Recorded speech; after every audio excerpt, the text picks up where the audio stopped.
అనంతపురం జిల్లా గుంతకల్ రైల్వే డివిజన్లో సిబిఐ అధికారులు సోదాలు నిర్వహించారు.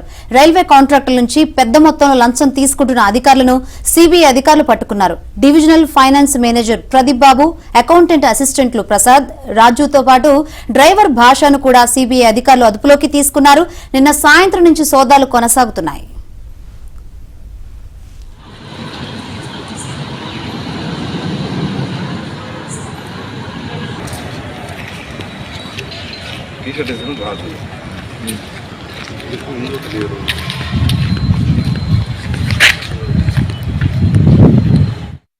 ప్రదీప్ బాబు, అకౌంటెంట్ అసిస్టెంట్లు ప్రసాద్, రాజుతో పాటు డ్రైవర్ భాషను కూడా సిబిఐ అధికారులు అదుపులోకి తీసుకున్నారు.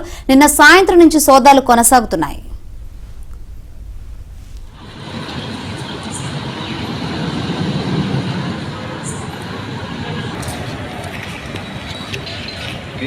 రాజు